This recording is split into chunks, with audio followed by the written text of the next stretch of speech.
Hi friends, good morning. ಎಲ್ಲರೂ ಹೇಗಿದ್ದೀರಾ? ಎಲ್ಲರೂ ಚೆನ್ನಾಗಿದ್ದೀರಾ ಅಂತ ಭಾವಿಸ್ಕೊತಾ ಇವತ್ತಿನ ಪರಿ ಉತ್ಸವ ಲಾಗ್ಗೆ ಸ್ವಾಗತ. ಇವತ್ತು ಬುಧವಾರ 10ನೇ ತಾರೀಕು. ಇವತ್ತು ಲಾಗ್ ಸ್ಟಾರ್ಟ್ ಮಾಡ್ತಾ ಇದ್ದೀನಿ. ಬೆಳಗ್ಗೆನೇ ಮಳೆ ಬರ್ತಾ ಇದೆ. ನೋಡಿ ಯಾವ ಥರ ಮಳೆ ಬರ್ತಾ ಇದೆ ಅಂತೇಳಿ ಅದನ್ನು ಸ್ವಲ್ಪ ವಿಡಿಯೋ ಕ್ಲಿಪ್ಪಿಂಗ್ ತೊಗೊಂಡೆ. ಮಳೆಲ್ಲ ಮತ್ತೆ ಮನೆಯೆಲ್ಲ ಬಾಗಿಲೆಲ್ಲ ಸರಿಸಿ, ಕಸ ಗುಡಿಸಿ, ಬಾಗಿಲು ಸರಿಸಿ, ಒಂದು ಪುಟ್ಟದಾದ ರಂಗೋಲಿ ಹಾಕ್ಕೊಂಡೆ. ಮಳೆ ಬರ್ತಿರೋದ್ರಿಂದ ಒಂದು ದೊಡ್ಡ ರಂಗೋಲಿ ಬೇಡ ಅಂತೇಳಿ ಚಿಕ್ಕ ರಂಗೋಲಿ ಹಾಕ್ಕೊಂಡು ಬಂದೆ. ನಂತರ ಫ್ರೆಶ್ ಅಪ್ ಎಲ್ಲ ಆಗಿ ಪೂಜೆ ಎಲ್ಲ ಮಾಡಿದೆ. ನೋಡಿ ಈ ಥರ ಪೂಜೆ ಮಾಡಿದ್ದೀನಿ. ಇವತ್ತಿನ ವೈಬ್ಸ್ ಇದು.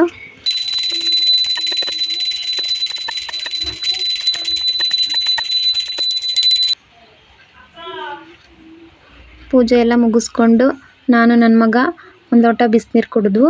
ಬಿಸಿನೀರು ಕುಡಿದ್ಮೇಲೆ ನನ್ನ ಮಗ, ಅಮ್ಮ ಭಾಳ ಚಳಿ ಇದೆ, ಸ್ವಲ್ಪ ಕಾಫಿ ಮಾಡಿಕೊಡು ಅಂದ. ಹಂಗಾಗಿ ಇಬ್ಬರು ಒಂದು ಲೋಟ ಕಾಫಿ ಮಾಡಿಕೊಂಡು ಕುಡಿದ್ವು. ಇವತ್ತಿನ ಟಿಫನ್ ಬಂದ್ಬಿಟ್ಟು ಅಕ್ಕಿ ರೊಟ್ಟಿ, ಕಾಯಿ ಚಟ್ನಿ, ತರಕಾರಿ ಪಲ್ಯ ಮಾಡಬೇಕು ಅಂತ ಅಂದ್ಕೊಂಡೆ. ಹಾಗಾಗಿ ಈಗ ಅದಕ್ಕೆ ರೆಡಿ ಮಾಡ್ತೀನಿ. ಕಾಫಿ ಎಲ್ಲ ಕುಡ್ದಾದ್ಮೇಲೆ ರೊಟ್ಟಿ ಮಾಡೋಣ ಅಂಥೇಳಿ ನೀರಿಟ್ಟಿದ್ದೀನಿ. ನೀರಿಗೆ ಸ್ವಲ್ಪ ಉಪ್ಪು, ಚೂರು ಎಣ್ಣೆ ಹಾಕಿದ್ದೀನಿ. ಏಕೆಂದರೆ ಎಣ್ಣೆ ಹಾಕಿದರೆ ತಡ ಹಿಡಿಬಾರ್ದು ಅಂತ ಎಣ್ಣೆ ಹಾಕಿದ್ದೀನಿ. ಅದು ಸ್ವಲ್ಪ ನೀರು ಕುದಿ ಬರಲಿ ಫ್ರೆಂಡ್ಸ್. ಈಗ ನೀರು ಕುದೀತಾ ಇದೆ. ಈಗ ಹಿಟ್ಟು ಹಾಕ್ತೀನಿ. ಹಿಟ್ಟು ಗೋಪುರ ಥರ ಹಾಕ್ತೀನಿ. ಹಿಟ್ಟು ಚೆನ್ನಾಗಿ ಬೇಯಬೇಕು. ಒಂದು 5-6 ನಿಮಿಷ ಚೆನ್ನಾಗಿ ಬೆಂದರೆ ರೊಟ್ಟಿ ಸಾಫ್ಟಾಗಿ ಚೆನ್ನಾಗಿ ಬರುತ್ತೆ. ನಾವು ಗಂಟಿಲ್ದಂಗೆ ಚೆನ್ನಾಗಿ ನಾದ್ಕೊಂಡಾಗ ರೊಟ್ಟಿ ಚೆನ್ನಾಗಿ ಬರುತ್ತೆ. ಇದೇ ಥರ ಜೋಳದ ರೊಟ್ಟಿ, ರಾಗಿ ರೊಟ್ಟಿನ ಮಾಡೋದು. ಇದು ತಣ್ಣಗಾಗೋಕ್ಕೆ ಸ್ವಲ್ಪ ಬಿಡ್ತೀನಿ. ತಣ್ಣಗಾದ್ಮೇಲೆ ಅದನ್ನು ಚೆನ್ನಾಗಿ ನಾದ್ಕೊಂಡು ರೊಟ್ಟಿನ ಉದ್ದುತ್ತೀನಿ. ಈಗ ರೊಟ್ಟಿಗೆ ತರಕಾರಿ ಪಲ್ಯ ಹಾಗೂ ಕಾಯಿ ಚಟ್ನಿ ಮಾಡ್ಕೊಳಕ್ಕೆ ರೆಡಿ ಮಾಡ್ಕೊತೀನಿ. ಮತ್ತು ಅಕ್ಕಿ ರೊಟ್ಟಿ ಜೊತೆಗೆ ಕಾಯಿ ಚಟ್ನಿ ಮಾಡ್ತಿದ್ದೀನಿ. ಕಾಯಿ ಚಟ್ನಿ ಅಂದರೆ ತರಿಯಾಗಿ ಮಾಡ್ತೀನಿ, ನೀರೇನು ಹಾಕೋದಿಲ್ಲ. ಸ್ವಲ್ಪ ಕಾಯಿ ಹಾಕೋತೀನಿ, ಒಂದು 5-6 ಎಸ್ಳು ಬೆಳ್ಳುಳ್ಳಿ ಹಾಕೋತೀನಿ, ಸ್ವಲ್ಪ ಉಪ್ಪು ಹಾಕೋತೀನಿ, ಖಾರದ ಪುಡಿ ಹಾಕೋತಿದ್ದೀನಿ. ಖಾರದ ಪುಡಿ ಬದಲು ಹಸಿಮೆಣಸಿನ್ಕಾಯಿನ ಹಾಕ್ಬೋದು. ನಾನಿಲ್ಲಿ ಖಾರದ ಪುಡಿ ಉಪಯೋಗಿಸ್ತಾ ಇದ್ದೀನಿ. ಈಗ ಹುಣಸೆಹಣ್ಣು ಹಾಕ್ತಾಯಿದ್ದೀನಿ, ಕೊತ್ತಂಬರಿ ಸೊಪ್ಪು ಹಾಕ್ತಾಯಿದ್ದೀನಿ. ಕರಿಬೇವು ಇರಲಿಲ್ಲ, ಖಾಲಿಯಾಗಿತ್ತು, ಹಾಗಾಗಿ ಇಟ್ಕೋತೀನಿ. ನೀರೇನು ಹಾಕೋದಿಲ್ಲ. ಬಿಟ್ಟು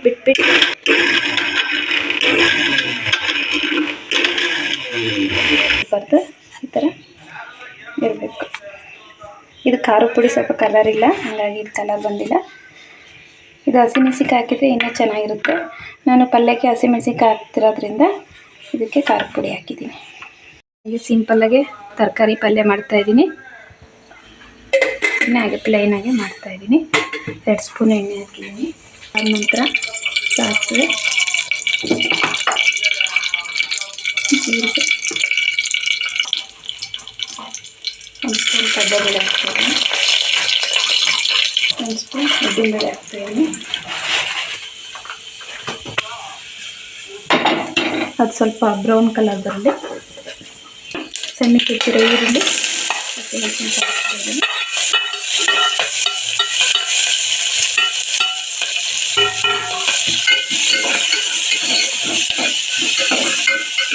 ಇದೆಲ್ಲ ಫ್ರೈ ಆದಮೇಲೆ ತರಕಾರಿ ಹಾಕ್ತಾ ಇದ್ದೀನಿ. ತರಕಾರಿ ನನಗೆ ಕ್ಯಾರೆಟು, ಬೀನ್ಸು, ಆಲೂಗಡ್ಡೆ ತೊಗೊಂಡಿದ್ದೀನಿ.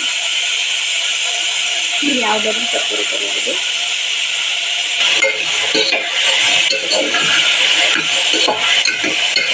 ಹಾಕೋತಾ ಇಲ್ಲ, ಕರಿ ಎಲ್ಲ ಎಣ್ಣೆಯಲ್ಲಿ ಮಾಗಲಿ 2 ನಿಮಿಷ.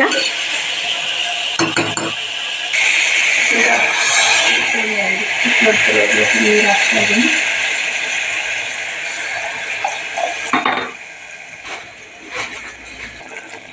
ಈಗ ಇದು ಈ ಥರ ಕುದಿ ಬಂದಾಗ ನಾನು ಇದಕ್ಕೆ ಉಪ್ಪು ಹಾಕೋತಿದ್ದೀನಿ, ಸ್ವಲ್ಪ ಅರಿಶಿನ ಪುಡಿ, ಸ್ವಲ್ಪ ಸಾಂಬಾರು ಪುಡಿ, ಖಾರದ ಪುಡಿ ಹಾಕೋತಾ ಇದ್ದೀನಿ. ಹಸಿಮೆಣಸಿನ್ಕಾಯಿನ ಹಾಕಿದ್ದೀನಿ, ಹಾಗಾಗಿ ಸ್ವಲ್ಪ ಖಾರದ ಪುಡಿ ಹಾಕ್ತಾಯಿದ್ದೀನಿ. ಎಷ್ಟು ಚೆನ್ನಾಗಿ ಬರಲಿ ಅಂತೇಳಿ ಸ್ವಲ್ಪ ಗರಂ ಮಸಾಲೆ ಹಾಕ್ತಾಯಿದ್ದೀನಿ. ಸ್ವಲ್ಪ ಸಕ್ಕರೆ ಹಾಕ್ತೀನಿ, ಸ್ವಲ್ಪ ಗುರಾಳ್ ಪೌಡ್ರ್ ಹಾಕ್ತೀನಿ.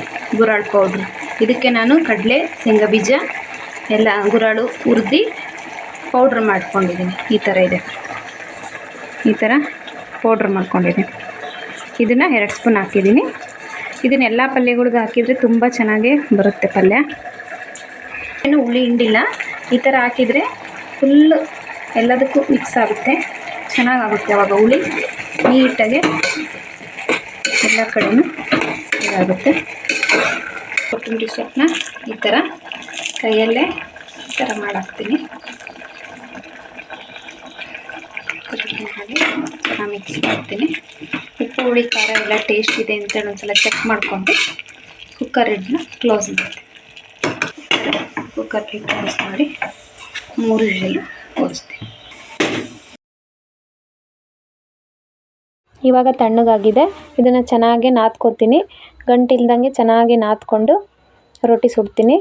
ನಾವು ಗಟ್ಟಿ ಆದರೆ ಸ್ವಲ್ಪ ನೀರು ಹಾಕ್ಕೋಬೇಕು, ತೆಳ್ಳಗಾದರೆ ಸ್ವಲ್ಪ ಹಿಟ್ಟು ಹಾಕೊಂಡಾಗ ಕುದಿಬೇಕಾದ್ರೆ ಚೆನ್ನಾಗಿ ಕೈ ಆಡಿಸಿದ್ರೆ ರೊಟ್ಟಿ ಚೆನ್ನಾಗಿ ಬರುತ್ತೆ. ನೋಡಿ ಈ ಥರ ಮುದ್ದೆ ಥರ ಸಾಫ್ಟಾಗಿದೆ.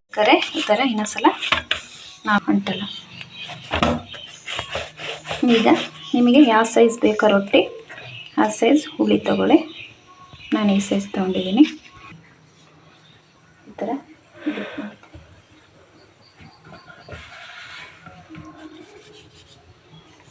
ಸ್ವಲ್ಪ ಅಂಗ್ಲ ತೊಡಿಗೆ ಹಿಟ್ಟು ಹಾಕ್ಕೊಳ್ಳಿ.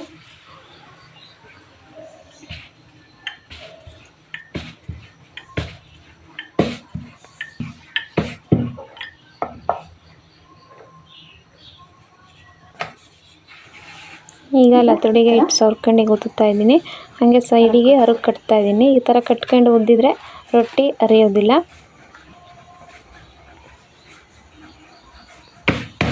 ಮತ್ತು ಈ ಥರ ತಟ್ಟಬೇಕು.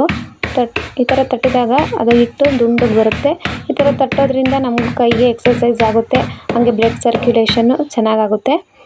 ನೋಡಿ ಈ ಥರ ಉತ್ಕೋಬೇಕು, ಸೈಡಿಗೆ ಉತ್ಕೋಬೇಕು, ಮಧ್ಯದಲ್ಲಿ ಉದ್ದಬಾರ್ದು. ಸೈಡಿಗೆ ನೀವು ಯಾವ ಥರ ಉದುತ್ತೀರೋ ಆ ಥರ ರಬ್ಬರ್ ಬಂದಂಗೆ ಬರ್ತಿರುತ್ತೆ ರೊಟ್ಟಿ, ಯಾವುದೇ ರೀತಿ ಅರಿಯೋದಿಲ್ಲ. ನೋಡಿ ಫ್ರೆಂಡ್ಸ್, ಈ ಥರ ಉದ್ದಿದ್ದೀನಿ. ನನ್ನ ಮಣೆ ಎಷ್ಟಿದೆಯಾ ಅಷ್ಟೆಲ್ಲ ಉತ್ಕೊಂಡಿದ್ದೀನಿ. ಈ ಥರ ಲಾಸ್ಟಿಗೆ ಹಿಂಗೆಲ್ಲ ಉತ್ಕೊಂಡ್ಮೇಲೆ ಈ ಥರ ಒಂದು ಸಲ ಹಿಂಗೆ ಆವಾಗ ಚೆನ್ನಾಗುತ್ತೆ. ನೋಡು, ನಾವು ಹಿಟ್ಟು ಮಾಡ್ಕೊಳೋದ್ರಲ್ಲಿರುತ್ತೆ. ಹಿಟ್ಟು ನಾವು ಗಂಟಿಲ್ದಂಗೆ ಮಾಡ್ಕೊಂಡ್ರೆ ಈ ಥರ ಎಲ್ಲೂ ಹೊಡಿಯಲ್ಲ ರೊಟ್ಟಿ. ನಾವು ನೀರು ಕಾಸ್ಕೊಳ್ಳೋದ್ರಲ್ಲಿರುತ್ತೆ, ಹಿಟ್ಟು ಚೆನ್ನಾಗಿ ನಾದ್ಕೊಳ್ಳೋದ್ರಲ್ಲಿರುತ್ತೆ. ಇವೆರಡು ನಾವು ಕರೆಕ್ಟಾಗಿದ್ದರೆ ರೊಟ್ಟಿ ಮಾತ್ರ ಪರ್ಫೆಕ್ಟಾಗಿ ಬರುತ್ತೆ, ಎಲ್ಲೂ ಹರಿಯಲ್ಲ. ಹೊಸ್ದಾಗಿ ಕಲಿಯೋರಿಗೆ ಸ್ವಲ್ಪ ಕಷ್ಟ ಆಗುತ್ತೆ, ಆಮೇಲೆ ಎಲ್ಲ ಸರಿ ಹೋಗುತ್ತೆ. ಈಗ ಹಂಚು ಕಾದಿದೆ ಫ್ರೆಂಡ್ಸ್. ಈಗ ನಾನು ರೊಟ್ಟಿನ ಹಾಕ್ಕೋತಾ ಇದ್ದೀನಿ. ಇದ್ರ ಮೇಲೆ ಸ್ವಲ್ಪ ನೀರನ್ನ ಬಟ್ಟೆಯಲ್ಲಿ ಈ ಥರ ಡಿಪ್ ಮಾಡ್ತೀನಿ.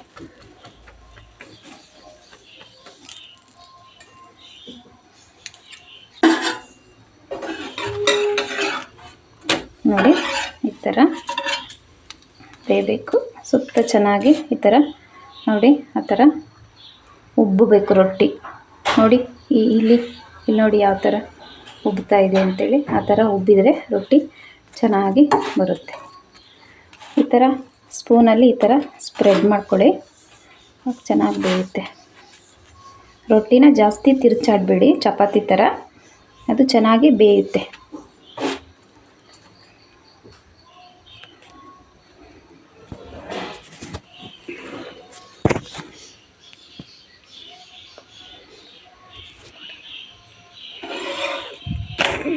ನೋಡಿ ಈ ಥರ ನೆಕ್ಸ್ಟು ತಿರುವಾಕ್ದಾಗ ಈ ಥರ ಎಲ್ಲ ಆಗಿರಬೇಕು. ಆವಾಗ ರೊಟ್ಟಿ ಚೆನ್ನಾಗಿ ಬೆಂದಿದೆ ಅಂತ. ನಿಮಗೆ ಸಾಫ್ಟಾಗಿ ಬೇಕಾದರೂ ಮಾಡ್ಕೋಬೋದು, ಕಟ್ಟಿ ಅನ್ನೋ ಥರನೂ ಮಾಡ್ಕೋಬೋದು. ನೋಡಿ ಈ ಥರ ರೊಟ್ಟಿ ಈ ಥರ ಬಂದಿದೆ.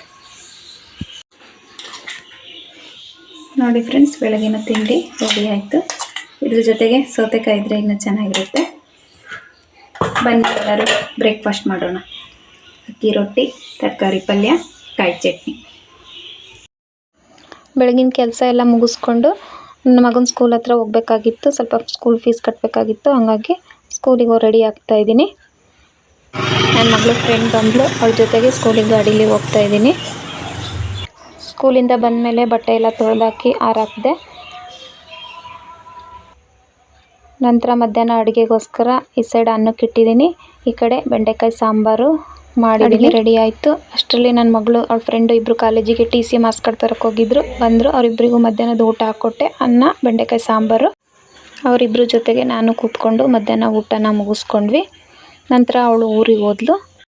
ಊಟ ಎಲ್ಲ ಮುಗಿಸ್ಕೊಂಡು ಪಾತ್ರೆ ಎಲ್ಲ ತೊಳ್ಕೊಂಡ್ವಿ. ನಂತರ ಹುಣಸೆಹಣ್ಣು ಸ್ವಲ್ಪ ಖಾಲಿಯಾಗಿತ್ತು, ಡಬ್ಬಿಗೆ ಫಿಲಪ್ ಮಾಡಿಕೊಂಡೆ. ಇದರೊಂದಿಗೆ ಇವತ್ತಿನ ವೀಡಿಯೋನ ಮುಗಿಸ್ತಾ ಇದ್ದೀನಿ. ನನ್ನ ವೀಡಿಯೋ ನಿಮ್ಗೆ ಇಷ್ಟ ಆಗಿದ್ರೆ ಲೈಕ್ ಮಾಡಿ, ಶೇರ್ ಮಾಡಿ, ಕಮೆಂಟ್ ಮಾಡಿ, ಸಬ್ಸ್ಕ್ರೈಬ್ ಆಗೋದು ಮರಿಬೇಡಿ. ಪ್ಲೀಸ್ ನನ್ನ ವೀಡಿಯೋಗೆ ಎಲ್ಲರೂ ಸಪೋರ್ಟ್ ಮಾಡಿ. ಮುಂದಿನ ಲಾಗಲ್ಲಿ ಸಿಗ್ತೀನಿ.